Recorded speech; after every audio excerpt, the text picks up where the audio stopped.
It's me. It's hard to imagine. Yeah. How does that? All right, let's get going. So take it. We're getting started.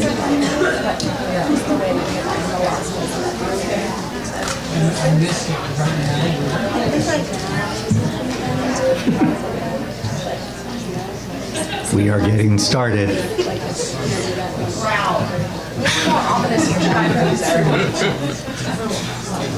Getting that vibe I get at home, that not being really paid, nobody's really taking me very seriously.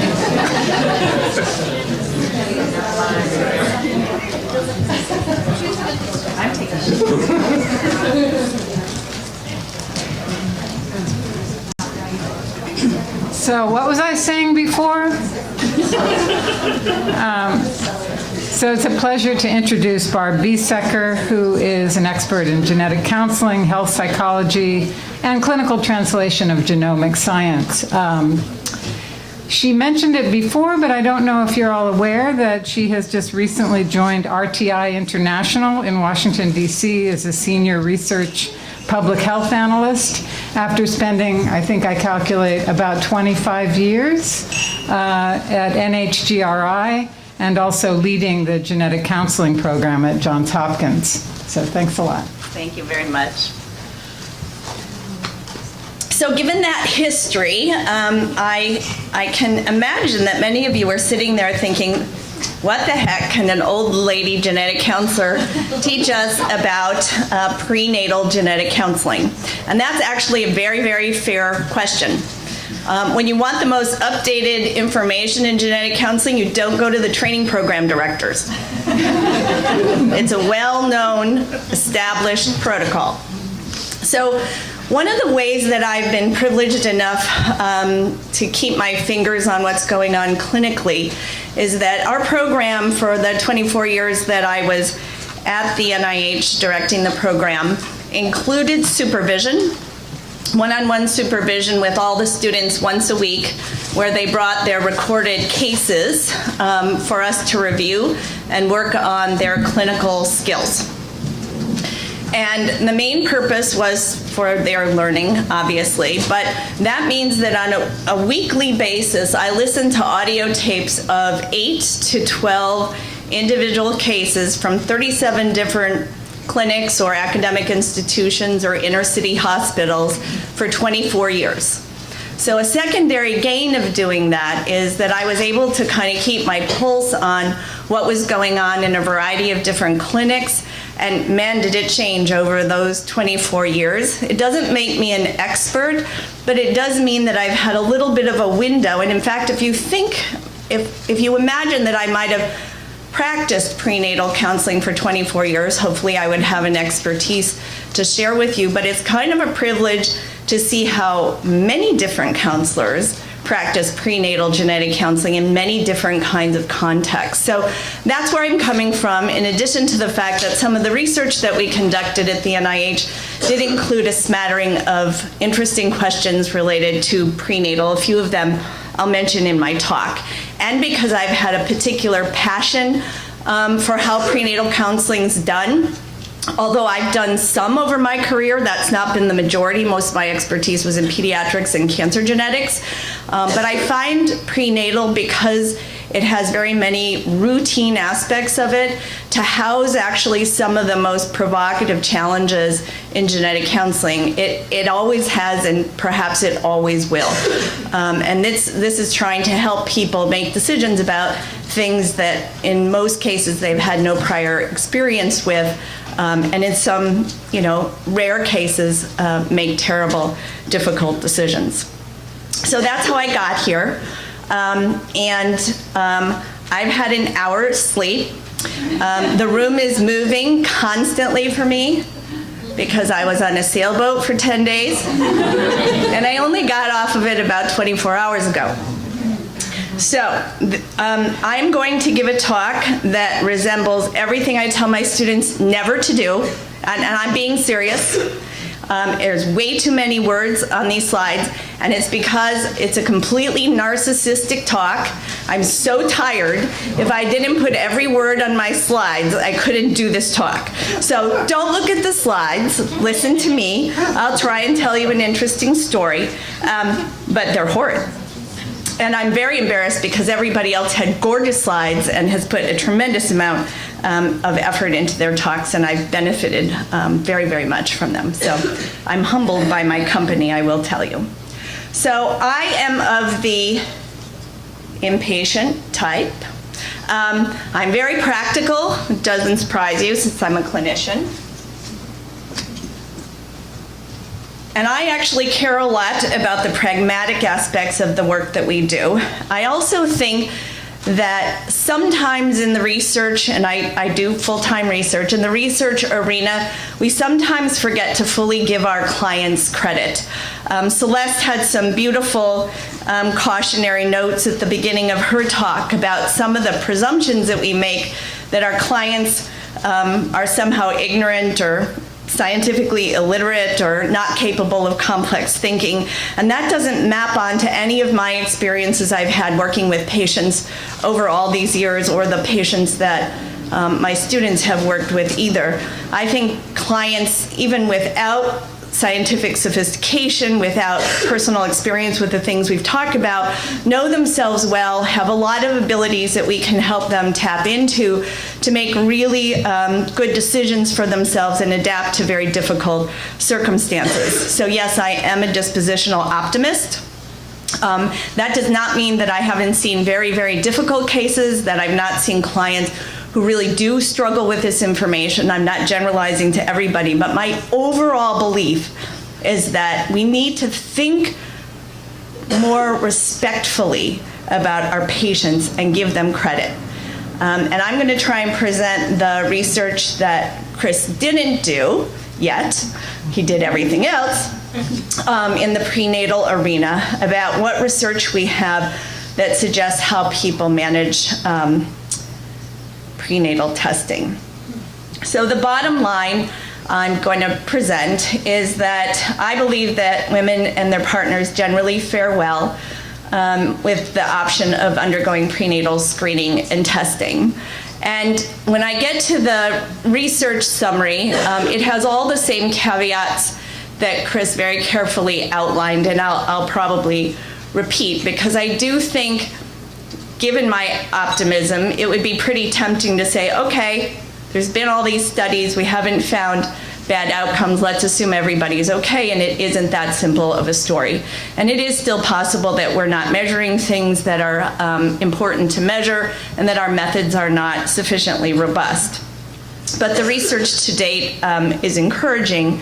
I would also say that it's discouraging when you look at the numbers of studies that Chris presented. Was your initial N 8,000 papers? About 1,100 for systematic reviews.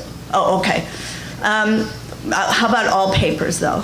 I thought you said 8,000-ish. 4,000 for sort of psychosocial issues in genetic testing. Okay, so about 4,000, and my review yielded 68 in prenatal.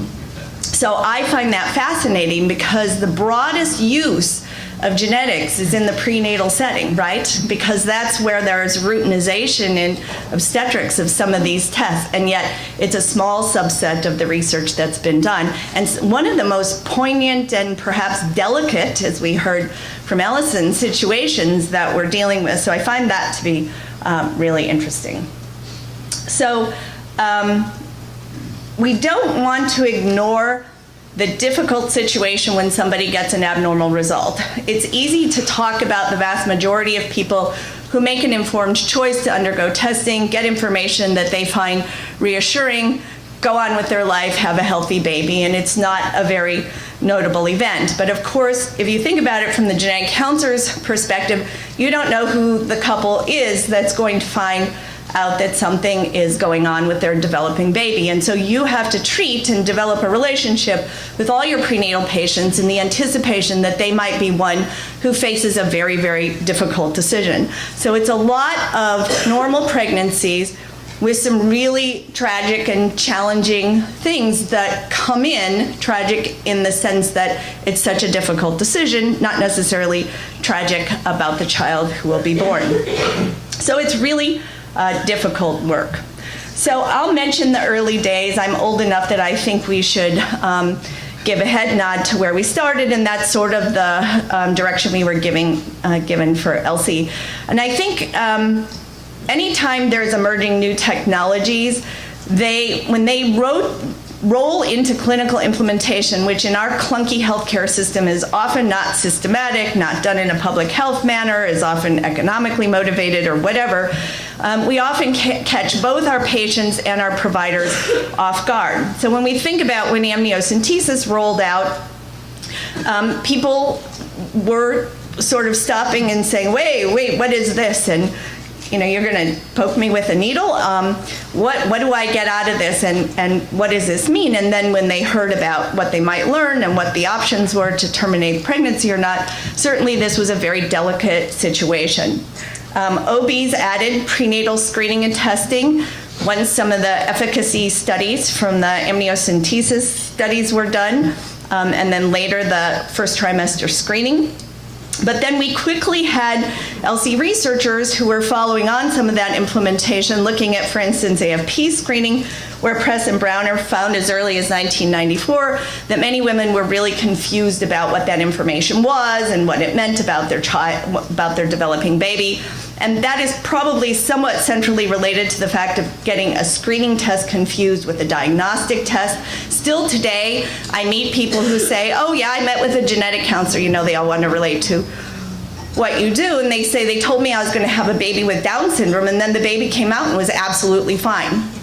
And what they're usually talking about is they've received a somewhat increased risk on their first trimester screen, and they misunderstood that the baby was either very highly likely or was going to have Down syndrome. This happens often, right? So people have a hard time with that whole idea of elevated risk and the actual diagnosis. And I think that has continued for some time. So the early scholars gravitated towards some of the challenges. Barbara Katz-Rothman has been mentioned earlier. She had the first, actually sort of preceded much of this, in 1986 publication about the use of amniocentesis called The Tentative Pregnancy, which is a fascinating read. She interviewed women and their partners and providers about offering amniocentesis, and talked about the fact that it sort of disrupted the joy of kind of not knowing what was going to happen in pregnancy, and now all of a sudden we're faced with decisions, and people might not bond with their fetus, and it was, you got an overall sense that it was really too bad that the technology had entered into pregnancy. And then a lot of the scholarship started to happen through ELSI funding and elsewhere, and Elizabeth Thompson and Karen Rothman edited a seminal text, Women in Prenatal Testing, Facing the Challenges of Genetic Technology. And this has about, if I remember, about 12 different chapters on ethics and legal considerations, as well as psychosocial issues about women. And all of them deal with what could go wrong or what does go wrong and what some of the challenges are. Barbara Bernhardt, who's not here, we are all commenting on the fact that she's on the beach,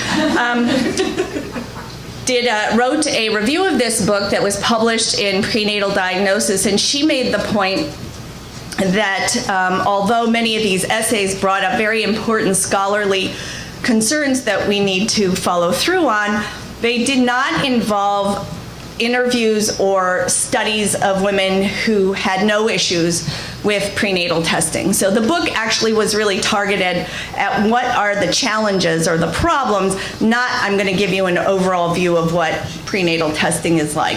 My favorite part of it was written by Abby Lippman. May she rest in peace. She recently passed away.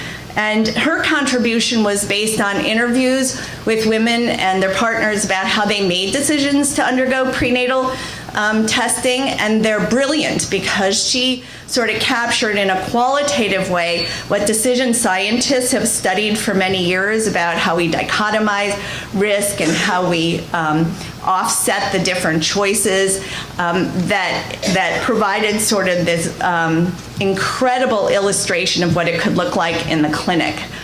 Eric Perrins and Adrienne Ash put together a very incredibly interesting group of scholars who worked on a Hastings Center project that resulted in the disability rights critique of prenatal genetic counseling.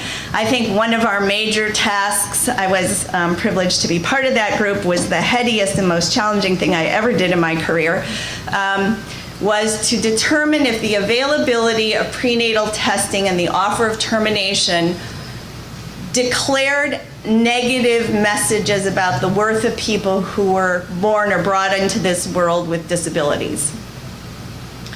And we had a lot of hard conversations. We had parents of children, adult children with disabilities. We had members who had various disabilities. And I don't think we ever, it says recommendations, but I don't think we ever really recommended anything. I think we decided that there was no direct message from one to the other, but a lot of indirect ways that the availability of this testing and the availability of terminating pregnancies may be making statements about the value of people who are affected. And so I think this was a tremendously advanced step, I think, for some of the research going on in prenatal screening that really brought together communities that hadn't been talking about these two things together.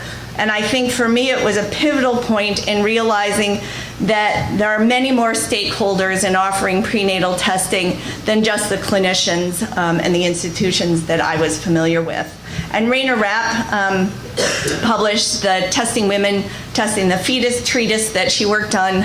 One source said a decade, but I think she wrote that she spent 18 years working on it, going around studying the social impact of amniocentesis, which is an extraordinarily useful text to read.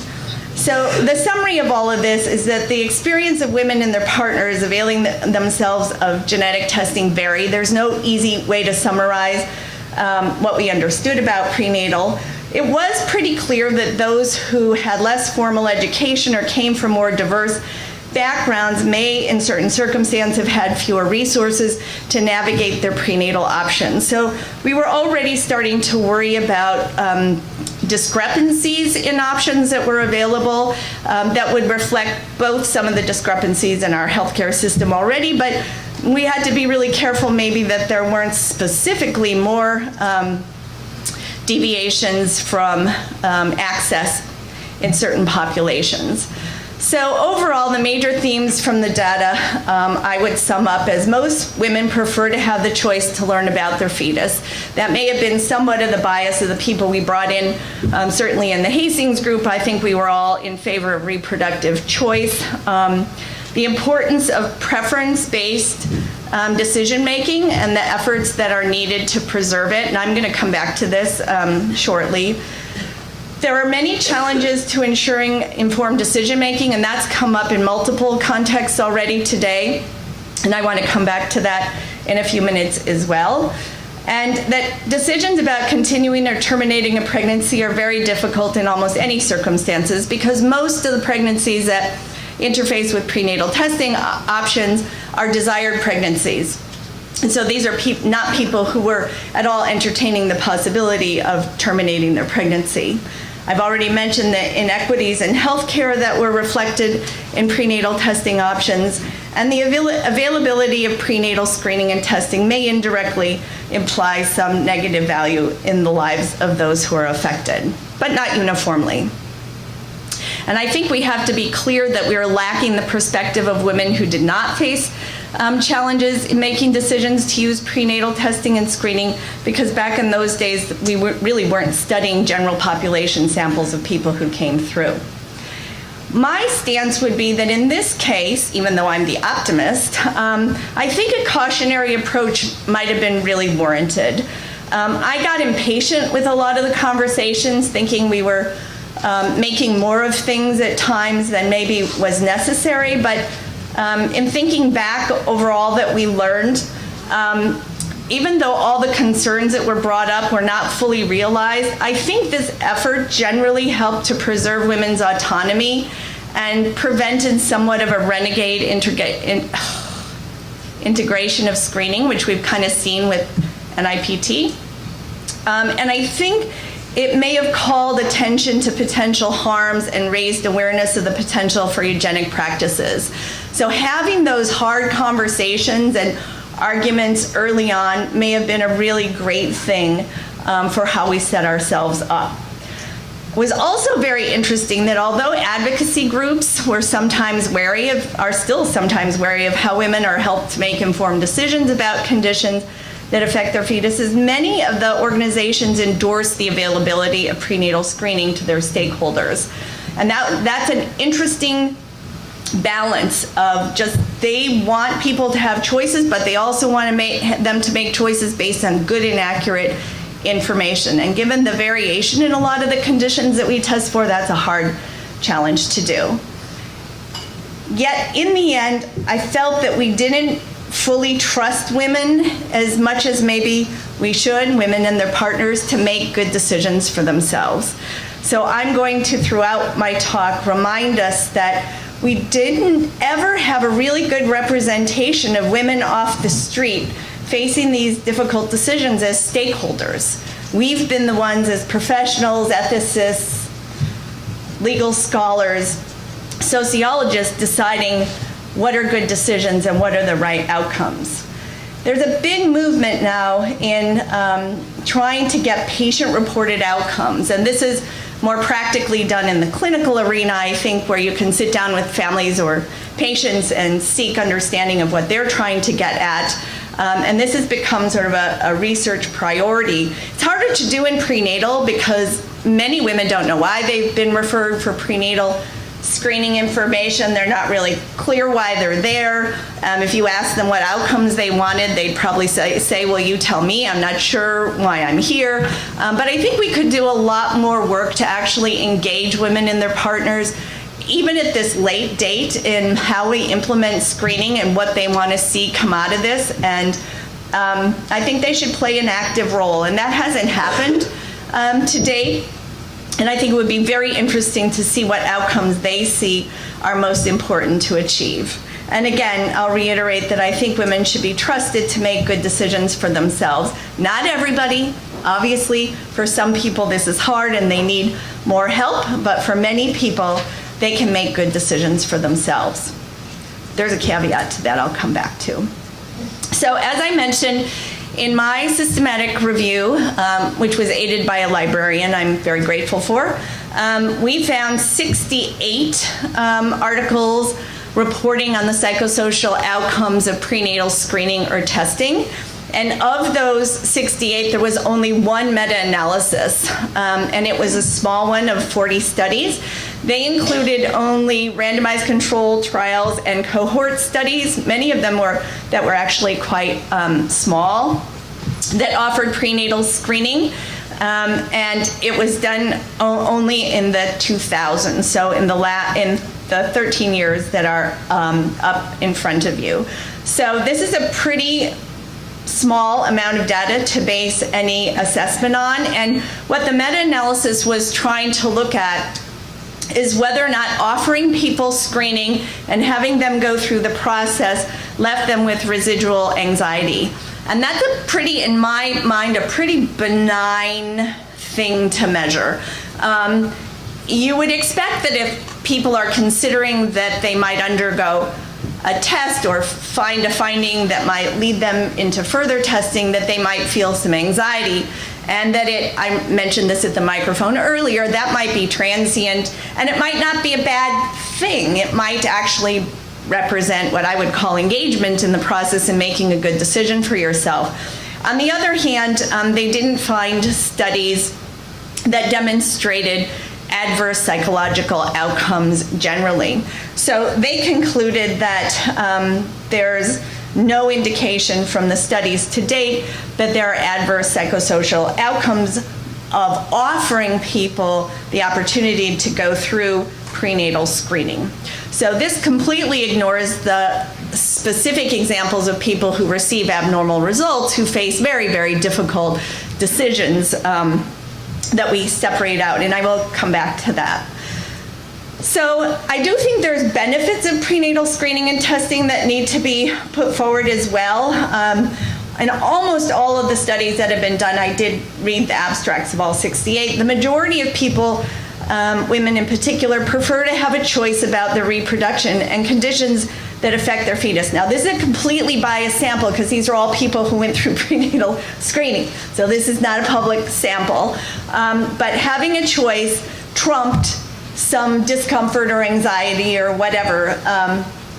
They felt that they wanted to be able to take advantage of the screening if they prefer. There's limited evidence of psychological harms to women and their partners from use of screening, but I would say there's a lot of limitations to the studies that have been done and the methods that have been used. The thing that I think is most amazing, and I didn't predict that I would turn 60, I'm 60, and be able to ever say this out loud, but I actually think that the preference-based decisions around prenatal have been maintained. I think it's one of the only areas of medicine, not the only, but one of the only areas of medicine where, despite the fact that we might not like the way that some of the counseling is done or how people make decisions to do this, there's still sort of a large agreement everywhere that people should be deciding this for themselves and that the providers should not be making those decisions for people. Again, there's always exceptions. And there's also the subtlety of people who don't overtly tell people what they should do, but by the way they offer it or the way they talk to people, they imply that this is something that they should do. So it's not quite as perfect as I'm making it out to be. But when you get into groups of people who are outside the LC community, lots of people offer up their understanding that those are very personal decisions and that medicine promotes that, which I find really interesting. And I didn't think it would be possible, given the rampant onset of every new screening test that comes down the pike, to maintain that general idea. And the other benefit, of course, there's lots of downsides to the way NIPT has been introduced into our community in the Northeast.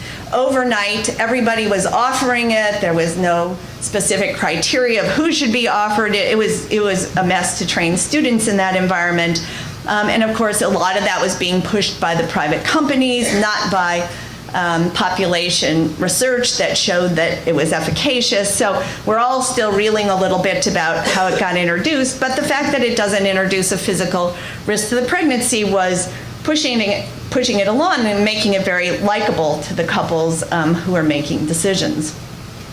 There are still concerns, as I'm suggesting, and one of them is there are opportunities to make fully informed choices, but not everybody has those opportunities. So the number of the studies and the abstracts I read were concerned with people having misunderstandings or limited information when they were making their decision to go forward. Marian Kupperman has presented recently at a Hastings Center meeting her randomized control trial that she did, published in 2014 in JAMA, that demonstrated the use of a values clarification intervention in a shared decision-making protocol, which ended up leading, there was randomized to usual care, randomized to the values clarification, ended up leading to fewer women choosing to undergo prenatal testing. Now that's been kind of controversial. There was no intent for them to talk people in or out of prenatal testing, but their conclusion in the end is maybe if people actually did do a values clarification to decide if the decision they made was in keeping with what was important to them, fewer people would go forward and choose to have testing. So it raises the hypothesis, it probably needs replication, the values clarification, really overt values clarification by a genetic counselor with an interactive web-based platform that's evidence-based, whatever, may help people make more informed choices. So in the studies that show that people are making fewer informed choices, it's usually not that they don't have sufficient knowledge, it's that they often have sufficient knowledge, but they have attitudes that are somewhat skeptical or negative, yet they go forward with testing. And I'll come back to that because we did a study that revealed a little bit about what that looked like. We still deal with the fact that NIPT is offered in OBGYN offices with very little time to explain what they are. So people undergo testing, and then if there is a finding, end up in the office often of a genetic counselor having really very little understanding of how they've gotten there and what the information means. And we would like to prevent that from being the circumstance. And the advocacy groups have had concerns for many years, and I think it continues to be an issue about the variation in what information parents are given about the conditions that are tested for. And again, this is where the audio tapes come in very handy. I hear the same conditions described very, very, very differently in the various settings that people go through. There's no standard way that we describe what it's like to have a child with Down syndrome or what it's like to have a child with Klinefelter syndrome. And not that it's going to ever be, standard language, but I think we need to work on some kind of consensus. And again, maybe gathering a lot of evidence, having people from the pregnant population as well as advocates come together and put together some really useful information that would help people, I think is a really good idea.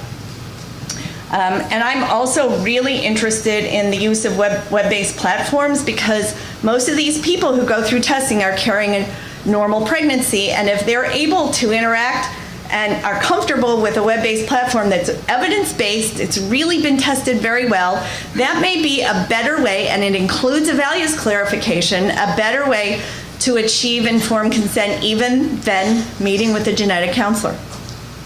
And the genetic counselors can meet with people who have abnormal results and are trying to figure out what those mean.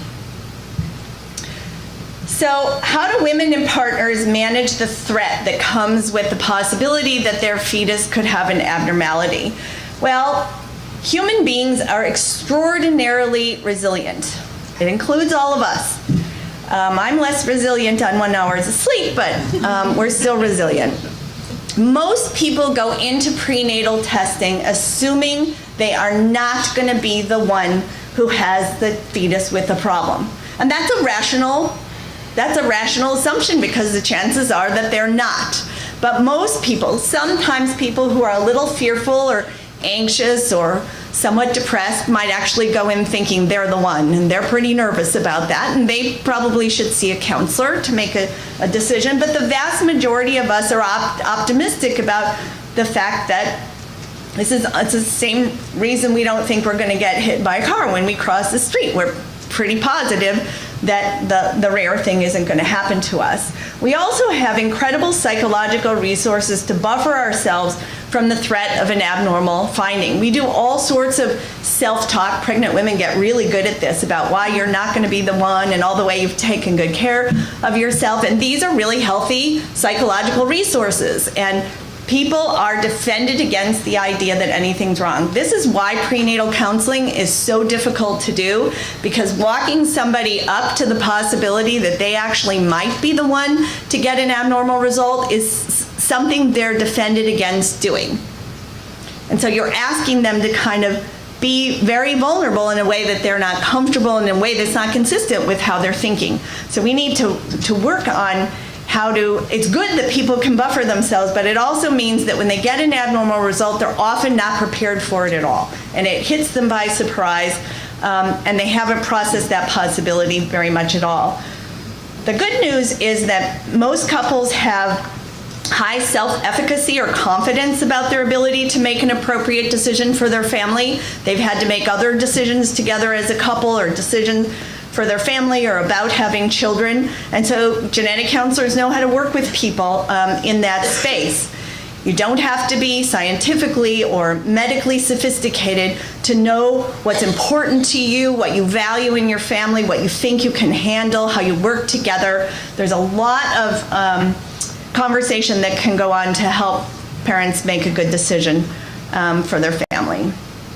As I said earlier, most people prefer to have a choice about prenatal screening and testing regardless of the outcome. So even people who have an abnormal result usually on follow-up come back to say, I'm glad that I had the choice. However, we also rationalize our choices and our circumstances. So we're not very likely to report that we regret that. And if we do, that's something to pay a lot of attention to. Most of us are quite resilient in the face of adversity. The case of uncertainty is an exception, and we heard a lot of that from Allison earlier. Interviews with pregnant women who receive uncertain microarray results reveal significant distress. And if you look at the decision-making literature and you go into the most challenging situations for people, even in economics, to be making difficult decisions, it's in short periods of time under conditions of uncertainty. And novel situations that you've never been in before. Wow, that sounds like prenatal. So this economist 30 years ago could have predicted this would be like the worst situation you could be in to have to make a decision. So the women who are being interviewed and reporting their experiences are giving us the lived experience of a difficult situation in which to make a decision to go forward with a pregnancy or not, or to take their kid in to be seen for follow-up. Uncertainty can undermine the resources we have to manage stress. And somebody earlier, might have been Jada, presented data about how it can moderate the relationship between variables that predict positive outcomes for people. So in the case of uncertainty, we need to do a lot of paying attention. I know we had some really good conversation about VUS results, which are going to come with increasing frequency in the prenatal arena. One of my graduate students did a study that was not sufficiently powered, so we're still in the field, but on 85 women who had had cancer in the past and were part of a registry at 2 major institutions. They and had received a VUS result. We asked them, what did you recall you were told about the VUS result? They answered it very accurately. We had access to the records, so we knew, at least theoretically, what they were told. What do you think they mean, the VUS means? Very different answer than what you were told. And what do you feel the VUS means? Yet again, a different answer. And all 3 of those perceptions predicted different outcomes. So when you say a VUS, do you mean how you're thinking about it, how you're feeling about it, or what the practitioner told you? So the complications in thinking about uncertainty, I think, are going to be substantial in helping people with downstream outcomes. In 2010, we conducted a study of 124 women who underwent amniocentesis. The vast majority of them had good understanding of the test and positive attitudes toward testing, and the vast majority chose to have testing. Yet a significant subset expressed feelings of ambiguity, citing feeling obliged to go forward with the testing as their parental responsibility, even when they were unsure. And in fact, those women, we showed, sort of mathematically, made a less informed choice because they went ahead with testing when they really weren't at all certain that that's what they wanted to do. So I think uncertainty presents a pretty important, okay, Rachel.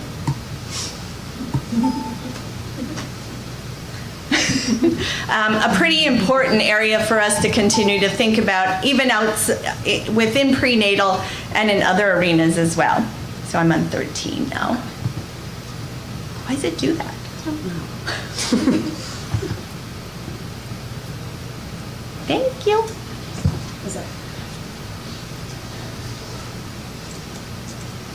So I'll just reiterate, Allison talked about most of this. The most challenging decisions involve significant uncertainties about the consequences and the time pressure. For parents who receive an uncertain finding in their fetus, their ability to gauge their resources and buffer themselves from the threat become compromised. So they're in a space where it's very hard for them to figure out what resources they can put forth once a child is here. And it's a hard job that the genetic counselor has to help work with people about how confident they feel they can dig down and work to support the child. The decisions are often less informed in the face of uncertainty, and we've shown that as a result, there is more opportunity for decisional conflict or regret at landing in this situation. And obviously, we've already talked about the fact that future genomic testing is likely to involve significant uncertainties that may complicate decision-making. And I think on the table for further discussion is whether or not VUS results should be returned at all, particularly in situations like a prenatal circumstance. I'm just going to mention termination of affected fetuses because I don't want to ignore sort of the central, most difficult part of prenatal and the reason why it exists.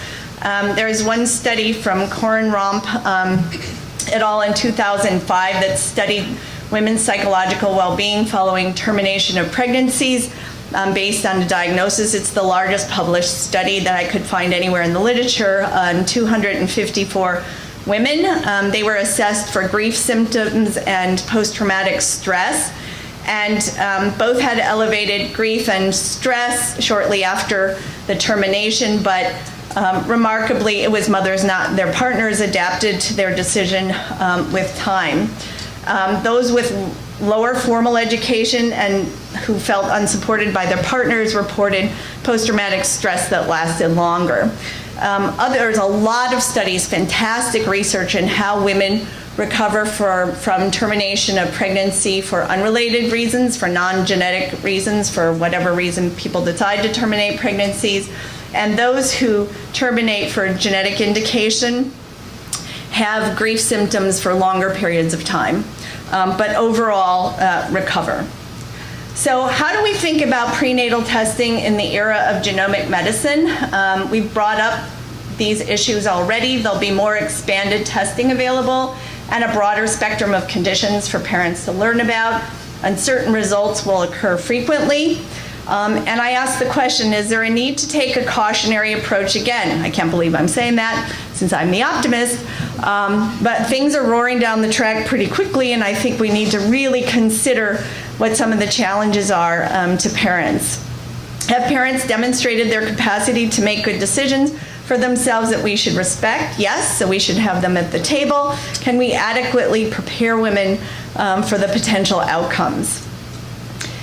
Into the future of prenatal testing, I think we need to be reminding OBGYNs of the importance of informed choice and the complexities that may arise, because a lot of this comes from their office, and I think it would help if they had some training. I'd like to have this training too. Receive training in how to convey uncertainties. I'm working on developing an intervention, but I don't know what it's going to look like yet. I think it's really important. Use of evidence-based prenatal resources to help women make informed choices. Change expectation to expect uncertainties. I think we need a broad approach to all of these tests that they come with uncertain results. And we need to resist paternalism about what women and their partners can manage and involve them in the decisions about what to offer. And I think we still need to provide adequate support to parents making decisions whether to terminate a desired pregnancy.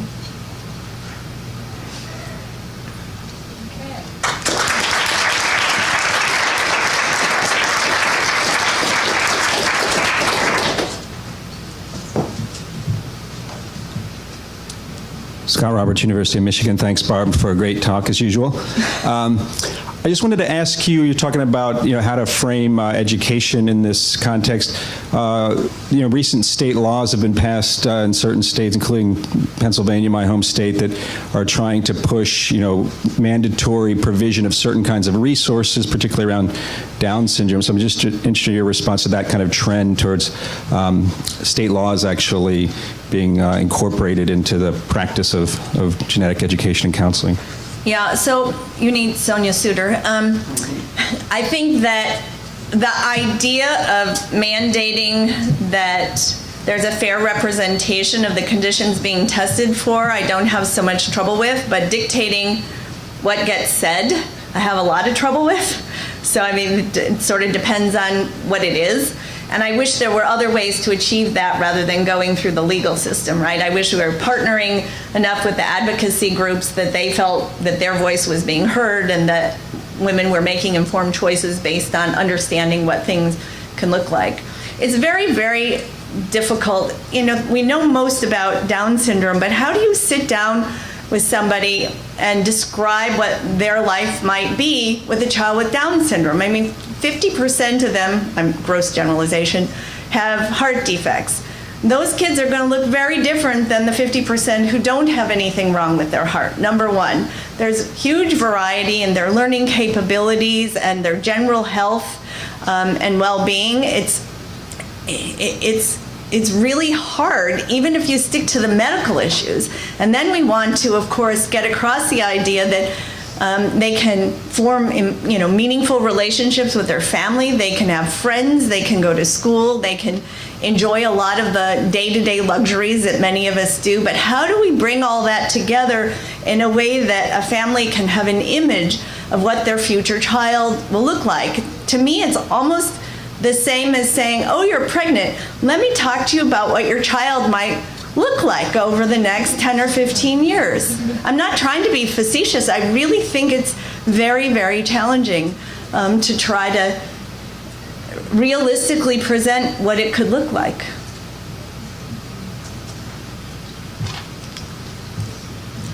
Hi, I'm Joanna Smolensky from the CUNY Graduate Center.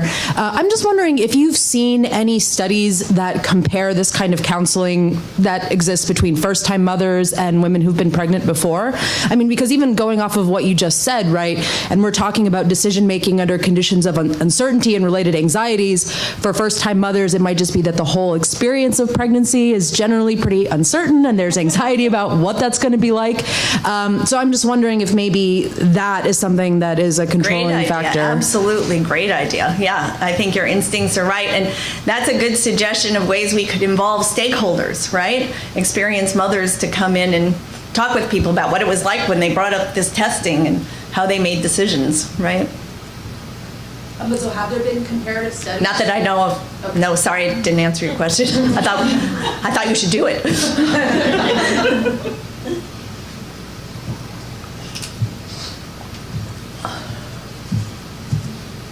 Hi, Chris Wade, University of Washington, Bothell. I was wondering, something that was interesting to me in the review that I did was some of the suggestions around segmenting the population to try and identify who's at greatest risk and then target our resources towards them. So I'm kind of curious about your thoughts on how we can produce data that's actually useful to clinicians in terms of helping if these studies are finding that most mothers do okay in this situation, what can we do to help perhaps help you segment the population so you can find people who are at greatest risk of having negative impacts?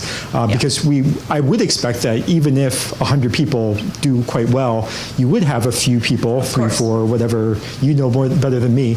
But how do you think about that, and what type of research would you like to see in that context? Yeah, well, I would extrapolate a little bit from the cancer genetics literature, which I think most studies have shown that those people with more negative psychological outcomes after predictive testing were people who had lower scores in depressive symptoms and anxiety, because that's what we measure at baseline. So there's been a lot written, I think, in the cancer arena about taking care to assess your patients before you're offering this testing and work with them to see if they're in a position that this is a good time for, not that they couldn't be tested, but that this is a good time for testing. I haven't seen any of that. I didn't see any of it in the 68 papers being done in prenatal, which is interesting.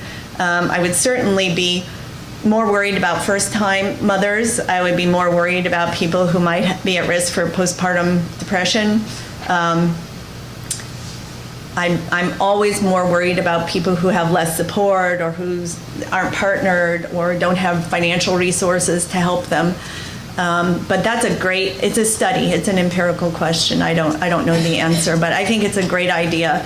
If there could be sort of a screening thing where they could go online and say, do you have this resource? No. Do you have this resource? No. Maybe you would like to talk to your OB before you undergo any testing, or the nurse in the office who's more likely to talk with you.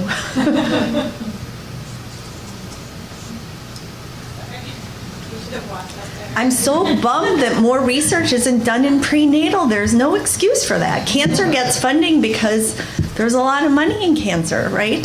There's not very much money in pediatrics and prenatal. I was wondering if, my name's Amani, I'm from NYU, and I was wondering about women who are undergoing IVF and who are getting pre-implantation genetic testing, and kind of if there's been any qualitative studies about that. Yeah, we did a study. It wasn't qualitative. Yes, it was. It was mixed methods, the one we did. Yes, we asked the question that if somebody went through all of that, would they still be interested in, because all that was available at the time was invasive prenatal testing, and our hypothesis was no, because they wouldn't put the pregnancy at risk. We were wrong. They were far more interested in going forward with the technology, and we did interview them, because I can exactly read what's in the paper, which is that they were like, we went through all this testing to make sure we're going to have a baby. You think we're not going to find out if it's healthy? So more of them were actually very interested in getting testing, and it's not what we expected. And it wasn't what our clinical hunch was. Our clinical hunch was, and we did see it in some of the responses, was, are you kidding? This is a precious pregnancy. You're not coming near me with anything that would put this pregnancy at risk. But we were wrong. Interesting. It needs to be replicated. It was a small study. Okay, thank you so much. Good question. Hi, Hila from Colombia. Thinking about the society role in prenatal testing, do you know if there is research comparing different countries with different rules and different laws and different cultural habits around prenatal testing? I'm coming from Israel, where the prenatal testing is much more broadly used. Yes. In the 68 studies, there were a couple European, UK, Australia. I don't remember Israel, but there may have been. But you know what I did? I wasn't tracking that because I was looking at what psychological variables they were looking at. So I can send you the list to look through. But it's still like a study here, a study there. It's, nothing very comprehensive or systematically has been done. There's one review paper that's pretty comprehensive in terms of doing both sort of legal, regulatory, policy, ethics of kind of a bunch of different countries. I can send out that citation. Did you hear? Yeah. Yeah. Yeah, I think it would be interesting to compare the reaction of women to what they're offered and how they're dealing with their pregnancy when you compare it to what is the norm in the society where they live. Yeah, and good point. Even inside the US, I think you could do different between different states and see how the... Yep.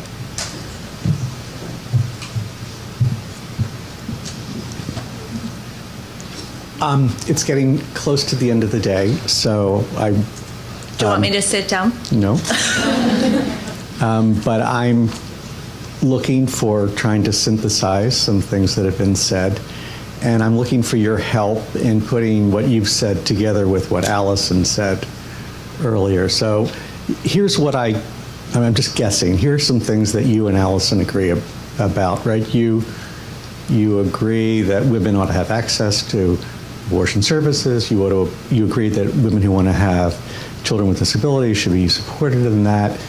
I'll bet you agree about the empirical observation that human beings are extraordinarily resilient, right?